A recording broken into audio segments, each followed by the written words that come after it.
মহাকাশ থেকে এবার ঘরে ফেরা, পৃথিবীতে ফিরছেন শুভাংশুরা। 2 সপ্তাহ পর ইন্টারন্যাশনাল স্পেস স্টেশন ছেড়ে পৃথিবীর পথে শুভাংশু শুক্লারা। পৃথিবীর উদ্দেশ্যে রওনা শুভাংশু এবং তাঁর 3 সঙ্গীর।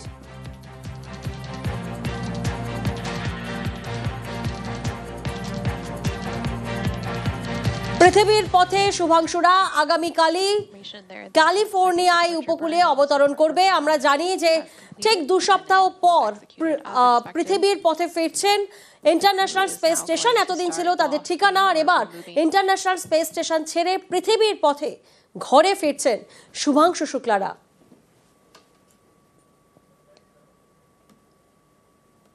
अच्छा लग रहा है, वो सब बैठे उसमें फिट हो रहे हैं, सब एक दूसरे को, चारों लोग एक दूसरे को फिट कर रहे हैं, इसमें सब ड्रेसेस पहना रहे हैं सब, तो वो देख के अच्छा लग रहा है। प्रार्थना यही किया था कि वो वहाँ से चलेंगे तो धरती पर सुरक्षित वापस आए, लौट के आकर मिले हम लोगों से आगे। बस यही प्रार्थना भगवान से किया कि उनकी रक्षा करना जैसे हो वैसे, उसी तरह से। एक्साइटमेंट तो बहुत है, बहुत ज़्यादा खुशी हो रही कि 18-20 दिन के बाद बेटा हमारा वापस आ रहा है। तो गौरव की तो कोई सीमा ही नहीं है, ना उसको हम शब्दों में बयां कर सकते हैं। गौरव बहुत ज़्यादा है, बहुत ज़्यादा खुशी महसूस हो रही है, बहुत ज़्यादा।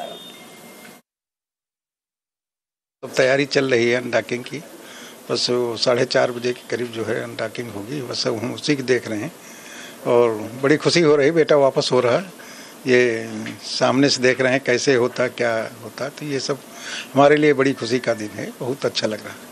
अपने को तो इतना गौरवान्वित महसूस कर रहे हैं, शायद ही लाइफ में इतना बड़ा अचीवमेंट हमने अपनी लाइफ में नहीं कभी महसूस किया जितना बच्चे की सफलता पर मुझे आज हो रहा है। सबकी दुआएं हैं, सबका आशीर्वाद है, उन्हीं की दुआओं और आशीर्वाद से ही हमारे बच्चे का मिशन पूरा हुआ है। हम सबको कोटि कोटि धन्यवाद करते हैं। নির্ধারিত সময়ের একটু পরে অর্থাৎ ঠিক 4:45 শুরু হয় আনডকিং প্রক্রিয়া এবং আগামীকাল ক্যালিফোর্নিয়ার উপকূলে অবতরণ। এখানে দেখুন ছোট ছোট 3টে থ্রাস্টার রয়েছে, এরকম 3-4-12টা থ্রাস্টার আছে, আর এইখানে আছে 4টে থ্রাস্টার। এই 16টা থ্রাস্টার এক্স্যাক্টলি কম্পিউটারাইজ করা আছে যে কখন কতখানি বার্ন করলে অরবিটটা আস্তে আস্তে আস্তে আস্তে এই স্পেস স্টেশনের যে অরবিট থেকে নিজের আস্তে আস্তে সার্কুলার অরবিট থেকে অর্থাৎ বৃত্তাকার অরবিট থেকে উপবৃত্তাকার অরবিটে নেমে আসে। ওরা প্রথমে এই সার্কুলার অরবিট থেকে আস্তে আস্তে ইলিপ্টিক্যাল অরবিটে অর্থাৎ উপবৃত্তাকার অরবিটে নামবে। এইটা একদম অটোমেটিক। ভয়ের কারণ হচ্ছে লাস্টের 52 মিনিট আগে এই যে সোলার পাওয়ার যেটা দিচ্ছিল ওদের, এবং এই হচ্ছে আম্বিলিক্যাল কর্ড, এই আম্বিলিক্যাল কর্ডের সাহায্যে পুরো পাওয়ারটা পাচ্ছিল, এটা কিন্তু খুলে পড়ে যাচ্ছে। খুলে পড়ে যাওয়ার পরে এদের হাতে আর কোনো পাওয়ারের কোনো সোর্স থাকছে না। এবার যখন বাতাসে ঢুকে পড়লো, এই যে হিট শিল্ড আছে, এই হিট শিল্ডটা বাতাসের মধ্যে 40 ডিগ্রি মতো অ্যাঙ্গেল করে পড়তে থাকে, একদম মিটিওরাইট যেমন করে পড়ে জ্বলতে জ্বলতে পড়ছে, এই একদম জ্বলন্ত জিনিসটা দেখা যাবে। এবং সেই সময় প্রায় 6 মিনিটের মতো ওদের সঙ্গে আমাদের কোনো কমিউনিকেশন থাকবে না। 18,000 ফুটে আসার পরে 2টো ড্রোপ প্যারাশুট খুলে যাবে। ড্রোপ প্যারাশুটের কাজ হলো ব্রেক কষা। তারপরে যখন 6,000 ফুটে আসবে আরও 4টে প্যারাশুট খুলে যাবে, তারপরে ওরা ধীরে ধীরে স্প্ল্যাশ ডাউন করবে। শুক্রবার জোকা আইআইএমে ধর্ষণের অভিযোগ। কেন এখনো মেডিকেল টেস্টে রাজি হননি অভিযোগকারী তরুণী? কেন রাজি নন গোপন জবানবন্দিতেও? তবে কি কোনো তথ্য গোপন করতে চাইছেন তিনি? এর জন্য কি তরুণীর বিরুদ্ধে পাল্টা কোনো ব্যবস্থা নিতে পারে পুলিশ?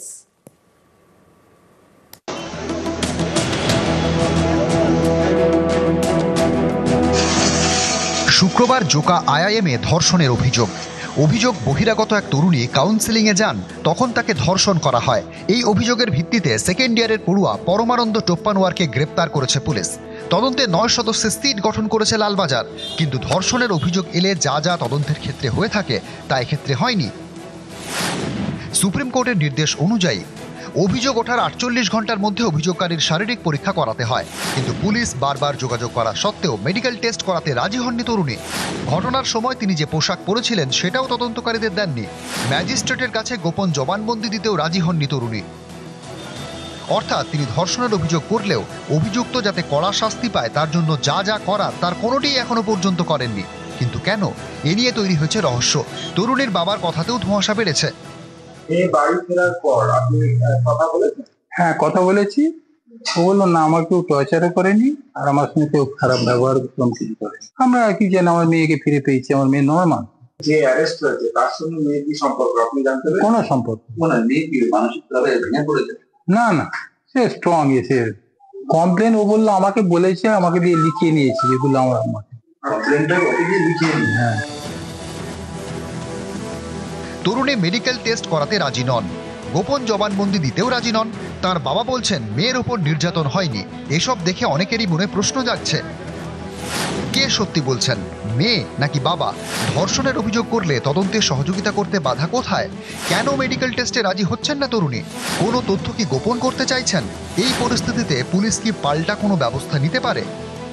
নারী নির্যাতনের বা নারীর শ্লীলতাহানি বা রেপ, এই অভিযোগগুলো অত্যন্ত গুরুত্বপূর্ণ অভিযোগ এবং প্রশাসনও অত্যন্ত গুরুত্ব দিয়ে দেখেন এগুলো। সেইখানে যদি নন কোঅপারেশন থাকে এবং ভবিষ্যতে যদি দেখা যায় যে ওনারা বলছেন যে এরকম কোনো ঘটনাই ঘটেনি, এর জন্য স্পেসিফিক্যালি যদি দেখা যায় যে তদন্ত করে শেষে যে সত্যিই ভদ্রমহিলা এরকম কোনো ঘটনা ঘটেননি তাও অভিযোগ করেছেন, তাহলে এই মিথ্যা অভিযোগের জন্য ওনার বিরুদ্ধে মামলা করা উচিত পুলিশের। ধৃত পড়ুয়ার আইনজীবীরও প্রশ্ন, যেখানে তরুণী মেডিকেল টেস্টে এখনো রাজি হননি, তার বাবা বলছেন নির্যাতন হয়নি, সেক্ষেত্রে অভিযুক্তের পুলিশ হেফাজতের মেয়াদ কেন কমানো হবে না? গত 2-3 দিন ধরে যে সোশ্যাল মিডিয়ায় দেখছি, মেয়েটির বাবার যে স্টেটমেন্ট দিচ্ছে যে আমার মেয়েকে পুলিশ জোর করে ভয় দেখিয়ে এফআইআর করিয়েছে, আমার মেয়ে অটো থেকে পড়ে গিয়ে অসুস্থতা হয়েছে, আমার মেয়ের সঙ্গে কেউ কোনো রকম বাজে ব্যবহার করেনি। মহামান্য আদালত যেন দয়া করে পুলিশের কাছ দিয়ে একটা রিপোর্ট কল ফর করে যে এই ধরনের কোনো স্টেটমেন্ট তার বাবা দিয়েছে কিনা। পুলিশ যখন একজন ভিকটিমকে 164 প্রডিউস করতে পারে না, তার নির্দিষ্ট একটা পেয়ার থাকে যে এই কারণে পারলাম না, যদি 164 না হয় পরবর্তী পিটিশন আমরা করব। নিউজ 18 বাংলা। বাঁ হাতে বোন টিউমার, আলিপুরদুয়ার জেলা হাসপাতালে সেই টিউমারে জটিল অপারেশন সফল। সরকারি হাসপাতালের চিকিৎসায় এখন সুস্থ বছর 60-এর কৃষক। অন্যদিকে কোচবিহার মেডিকেলে চালু হলো 15 বেডের ডায়ালিসিস চিকিৎসা পরিষেবা।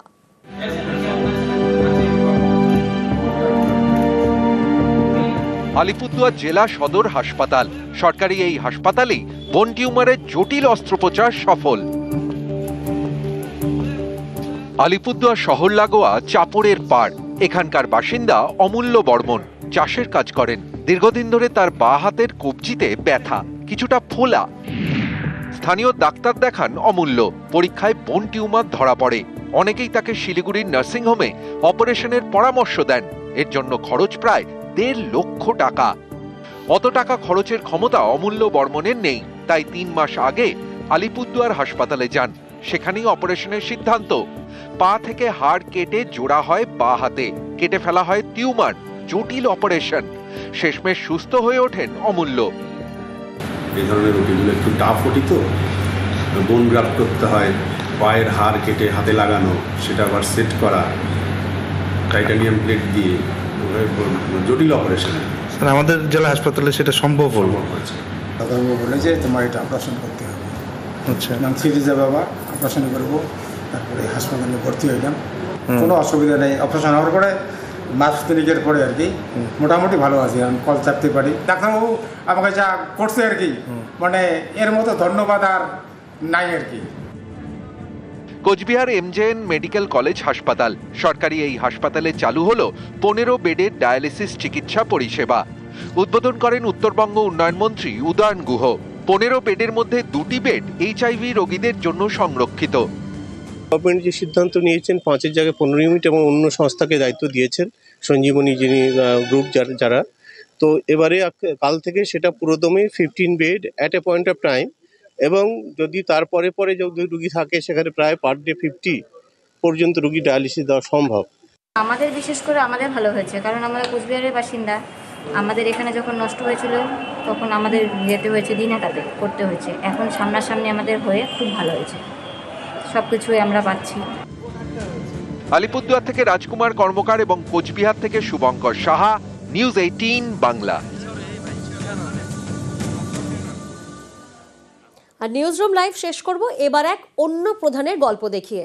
পঞ্চায়েত প্রধান হয়েও মাঠে চাষের কাজ করেন। প্রতিদিন সকালে সাইকেল নিয়ে বেরিয়ে পড়েন, পাড়ায় পাড়ায় ঘোরেন, বাসিন্দাদের সমস্যার কথা শোনেন। না, শুধুই কথা শোনেন না, সমাধানের চেষ্টাও করেন। এই প্রধান কাজ দিয়ে বলে দেন, দুর্নীতির পাঁক দূরে থাক। পঞ্চায়েতের প্রধান, অনেকেই বলেন প্রধান মানেই সেই এলাকার শেষ কথা। বেল্লায় বাড়ি, দামি গাড়ি, আঙুল ফুলে কলা গাছ। এক একজনের বিরুদ্ধে ভুরি ভুরি দুর্নীতির অভিযোগ। এ তো বহু বছরের চেনা ছবি।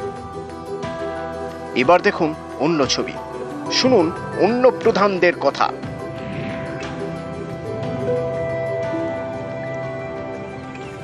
পরেশচন্দ্র বর্মন কোচবিহারের মাথাভাঙা ১ নম্বর ব্লকের জোরপাটকি গ্রাম পঞ্চায়েতের তৃণমূল প্রধান।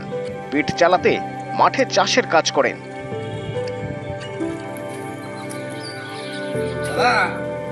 বাড়ি ফিরে সাইকেল নিয়ে বেরিয়ে পড়েন, গ্রামে গ্রামে ঘোরেন, বাসিন্দাদের সঙ্গে কথা বলেন, সমস্যার কথা শোনেন, সমাধানের চেষ্টাও করেন। পঞ্চায়েত অফিসে কাজের বাইরেও ব্যস্ত জীবন, সাদামাটা জীবন। গ্রাম পঞ্চায়েত এরিয়ার কতটুকু? ৪-৫ কিলোমিটার। অত্যন্ত সাইকেলেই সহজ সরলভাবে মানুষের সাথে যোগাযোগ করা যায়। সেখানে তেল খরচের কোনো ব্যাপার নাই, চাষবাসে সহযোগিতা করি। আর এটা যদি না করি তাহলে তো আর্থিক অসচ্ছলতার মধ্যে পড়ব। দল আমাদের যেটা শিখিয়েছে সেটা হলো সচ্ছলভাবে যাতে আমরা চলাফেরা করতে পারি এবং দুর্নীতির সাথে যাতে যুক্ত না হই। পরেশচন্দ্র বর্মন দুবারের পঞ্চায়েত প্রধান। স্থানীয়দের দাবি, তারপরেও পরেশচন্দ্র জীবনযাত্রায় এতটুকু পরিবর্তন হয়নি, শুধু বেড়েছে ব্যস্ততা। সাইকেল আসে, প্রত্যেক সপ্তাহে ঘুরতে আসে। সমস্যার সমাধান হয়? হ্যাঁ, হয়েছি তো সমাধান। আপনারা কি তাদের খুশি? হ্যাঁ, খুশি আছি আমরা। এই যে ঘরটার পেয়েছি, সে সপ্তাহে সপ্তাহে আসে, তাহলে তুমি বুঝতে পারেন আপনারা খুশি, তাই তো? মাথাভাঙা থেকে রাজেশ দাস, নিউজ 18 বাংলা।